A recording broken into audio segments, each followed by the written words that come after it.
Assalamualaikum warahmatullahi wabarakatuh. Perkenalkan, saya Hilmina Syikatunisa dari jurusan Bimbingan dan Penyuluhan Islam Fakultas Dakwah dan Komunikasi UIN Wali Songo, Semarang. Nah, di sini nanti saya akan menampilkan sebuah video terkait dengan teknik konseling menggunakan teknik desensitization sistematik. Nah, sebelum kita lanjut, kita harus tahu apa sih itu teknik desensitization sistematik. Jadi, teknik desensitization sistematik itu merupakan sebuah teknik relaksasi untuk memindahkan respon ketakutan kepada aktivitas lainnya yang dapat mengurangi respon ketakutan tersebut. Atau konseli itu dapat memberikan respon yang tidak konsisten dengan kecemasan yang dialami konseli. Nah, beberapa manfaat lain dari melakukan teknik ini adalah yang pertama, untuk mengurangi rasa cemas berlebih. Kemudian, yang kedua, untuk meredakan gejala stres kronis. Yang ketiga, untuk meningkatkan kualitas tidur. Nah, teknik desensitization sistematik ini tuh juga sering digunakan untuk mengurangi maladaptasi kecemasan yang dipelajari melalui conditioning seperti halnya fobia. Tapi juga dapat diterapkan pada masalah lain, misalnya saja trauma. Nah, untuk selengkapnya bagaimana sih praktek videonya? Mari kita tonton. Selamat sore Mbak Lia. Selamat sore juga Mbak. Gimana kabarnya Mbak Lia? Alhamdulillah baik. Alhamdulillah baik ya Mbak. Tadi kesini naik apa?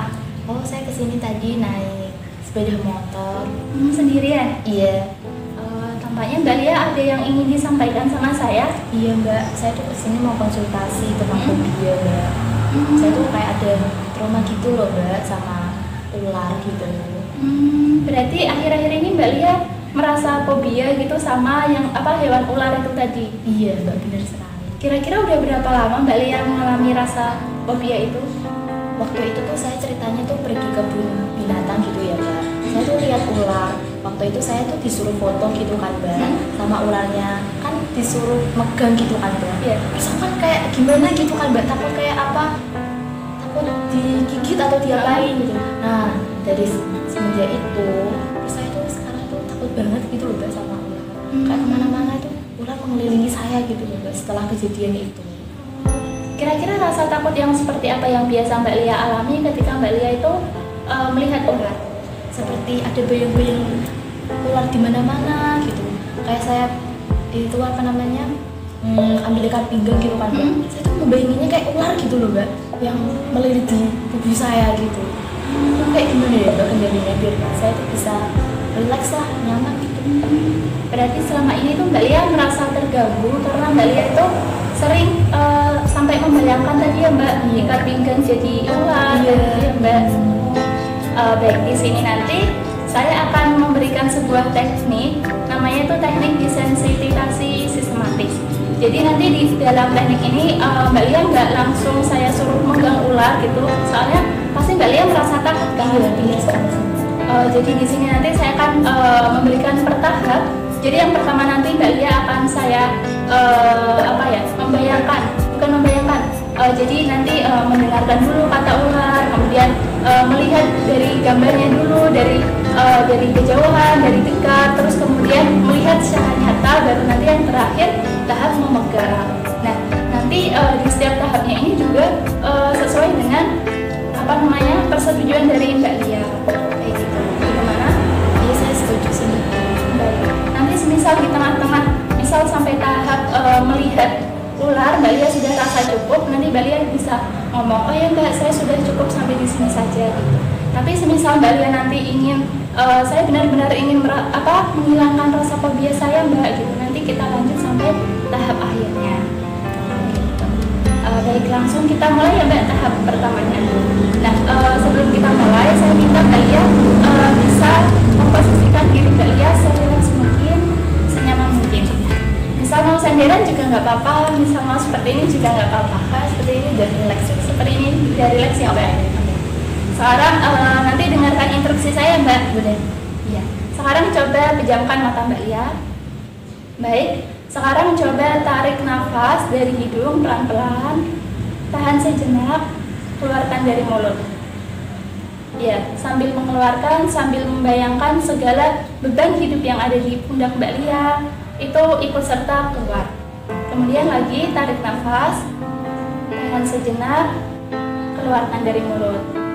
Sekali lagi ya Mbak, tarik nafas dari hidung, tahan, keluarkan dari mulut. Baik, sekarang saya akan mengajak Mbak Lia ke suatu tempat yang begitu indah di sebuah taman bunga. Mbak Lia sungguh menikmati pesona alam yang ada di situ. Banyak sekali kupu-kupu yang berterbangan. Udaranya begitu sejuk dan bunga-bunganya itu begitu cantik dan mempesona. Tiba-tiba ada orang yang mengatakan ular. Baik, di sini Mbak Lia mencoba untuk bisa mempositifkan pikiran Mbak Lia bahwa itu hanyalah kata-katanya saja. Ingat ya, hanya kata-katanya saja dan itu tidak ada di hadapan Mbak Lia. Karena itu hanya kata-katanya saja. Baik, sekarang coba Mbak Lia ambil nafas dari hidung, tahan, keluarkan dari mulut. Sekarang buka mata Mbak Lia. Bagaimana yang dirasakan Mbak Lia? Apakah masih takut atau bagaimana? Alhamdulillah sudah cukup rileks sih Mbak dengan terapi seperti ini tadi. Sudah cukup rileks ya. Berarti sekarang semisal Mbak Lia mendengar kata ular gitu udah sedikit masih ada rasa takut atau bagaimana? Sudah terasa kayak biasa gitu dengan kata ularnya gitu. Udah sedikit rasa apa? Udah ya enak gitu lah, nyaman terus ya kembali gitu. Baik, berarti sekarang masuk ke tahap kedua ya Mbak. Jadi di tahap kedua ini nanti Mbak Lia akan saya ajak untuk melihat ular tapi dalam bentuk gambar dari kejauhan. Bagaimana? Boleh ya. Sekarang coba pejamkan mata Mbak Lia lagi. Tarik nafas dari hidung, tahan, keluarkan dari mulut. Baik, sekali lagi tarik nafas dari hidung, tahan, keluarkan dari mulut. Ya, sekali lagi ya Mbak, tarik nafas dari hidung, tahan, keluarkan dari mulut. Hilangkan seluruh masalah Mbak Lia. Nah, saat ini saya akan mengajak Mbak Lia ke sebuah pegunungan yang begitu asri, begitu indah gitu ya, begitu sejuk. Mbak Lia duduk di bawah pohon. Nah, di bawah pohon itu Mbak Lia sedang bermain handphone, yang kemudian Mbak Lia sedang membuka media sosial Mbak Lia, kemudian men-scroll gambar-gambar, dan ternyata Mbak Lia melihat ular itu tadi. Ada teman Mbak Lia yang memposting foto ular itu di dalam media sosial. Sekarang saya minta Mbak Lia untuk tidak takut dan untuk bisa mempositifkan pikiran Mbak Lia bahwa itu hanyalah gambarnya saja. Dia tidak akan menghampiri Mbak Lia dan menggigit Mbak Lia, karena itu hanyalah gambarnya saja. Ingat ya Mbak, hanya gambar dan tidak akan menghampiri Mbak Lia, karena itu hanya gambar. Baik, sekarang coba Mbak Lia tarik nafas lagi dari hidung, tahan, kemudian keluarkan dari mulut. Sekarang buka mata Mbak Lia. Bagaimana yang dirasakan Mbak? Ya alhamdulillah cukup terbantu sih Mbak. Cukup terbantu ya. Berarti sekarang kalau misal Mbak Lia lihat gambar ular gitu, udah nggak takut ya Mbak? Iya, insya Allah udah. Insya Allah udah nggak. Baik, sekarang masuk ke tahap selanjutnya, di mana tahap ini nanti saya akan meminta Mbak Lia untuk melihat ular itu secara aslinya. Bagaimana Mbak? Boleh. Boleh ya. Baik, sekarang saya minta Mbak Lia tutup mata lagi. Sekarang coba tarik nafas dari hidung pelan-pelan, tahan, keluarkan dari mulut. Baik, lagi tarik nafas dari hidung pelan-pelan, tahan, keluarkan dari mulut. Sekali lagi, tarik nafas dari hidung pelan-pelan, tahan, keluarkan dari mulut. Saat ini saya akan mengajak Mbak Lia ke sebuah kebun, di mana kebun tersebut itu sangat indah, sejuk juga, anginnya sepoi-sepoi sehingga membuat diri Mbak Lia itu semakin rileks. Kemudian disertai dengan kicauan-kicauan burung yang begitu menenangkan didengar. Nah, tiba-tiba Mbak Lia melihat ada seekor ular yang sedang berada di sebuah pohon besar. Dan ular itu tepat berada di hadapan Mbak Lia. Tapi ular itu berjalan ke atas, sedangkan Mbak Lia ada di bawah pohon. Jadi ular itu berjalan menjauhi Mbak Lia. Jadi intinya ular itu hanya numpang lewat saja gitu, karena ular itu berjalan menjauhi Mbak Lia, tidak mendekati Mbak Lia. Jadi di sini Mbak Lia tidak perlu takut. Mbak Lia berusaha lagi untuk bisa mempositifkan pikiran Mbak Lia bahwa ular itu tidak menghampiri Mbak Lia. Ular itu terus berjalan menjauh dari Mbak Lia. Ingat ya Mbak, menjauh dari posisi Mbak Lia saat itu. Baik, sekarang coba Mbak Lia tarik nafas dari hidung, tahan, keluarkan dari mulut. Coba buka mata Mbak Lia. Bagaimana yang dirasakan Mbak? Iya, alhamdulillah agak terbantu Mbak. Agak terbantu ya. Terus lebih enakan rasanya, terus nggak ada rasa takut gitu lah, kayak bayang-bayang itu lagi. Iya. Kayak biasa lah. Kayak biasa ya. Berarti semisal nanti Mbak Lia tiba-tiba melihat ular itu secara nyata, Mbak Lia sudah bisa mempositifkan pikiran Mbak Lia ya. Iya. Alhamdulillah kalau gitu. Sekarang kita masuk ke tahap terakhir, di mana tahap terakhir ini nanti saya akan mengajak Mbak Lia untuk bisa memegang ular. Bagaimana? Boleh. Boleh? Baik. Berarti di sini Mbak Lia benar-benar ingin menyembuhkan rasa fobia Mbak Lia, menghilangkan gitu ya. Saya takut banget gitu, biar traumanya hilang gitu. Iya, baik.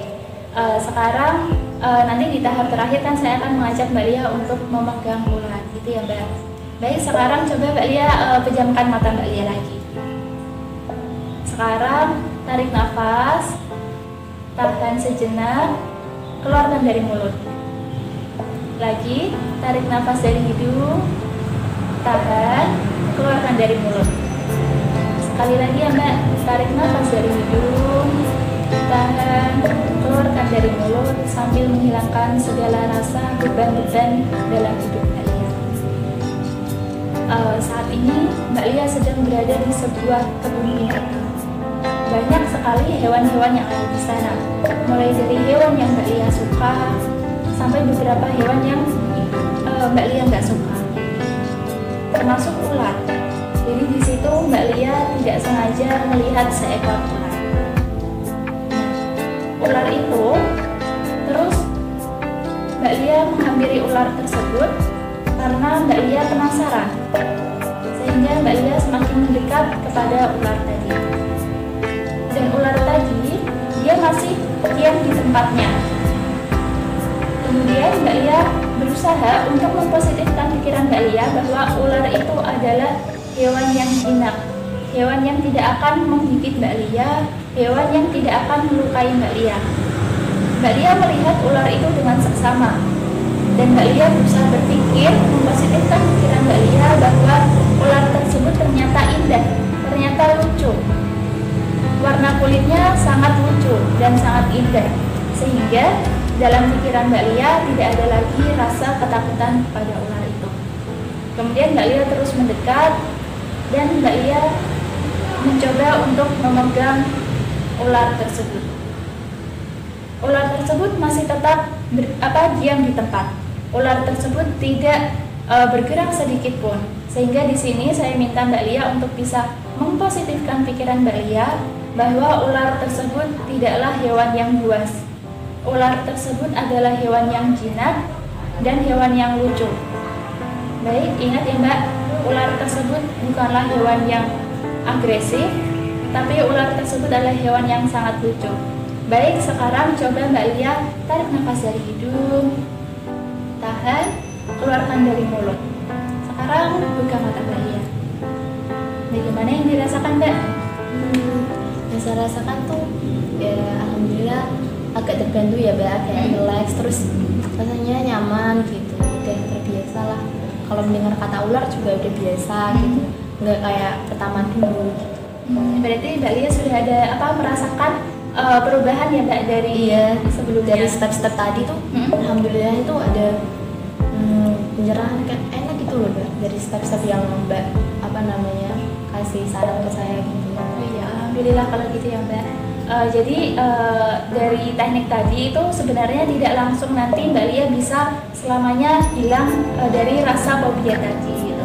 Sewaktu-waktu mungkin Mbak Lia nanti juga akan kembali lagi merasa takut, merasa geli gitu ya sama yang namanya ular tadi. Nah nanti semisal Mbak Lia merasa terganggu lagi gitu kan akan fobia tadi, Mbak Lia bisa menghubungi saya lagi, nanti kita lakukan sesi konseling lagi ya Mbak. Oh gitu ya.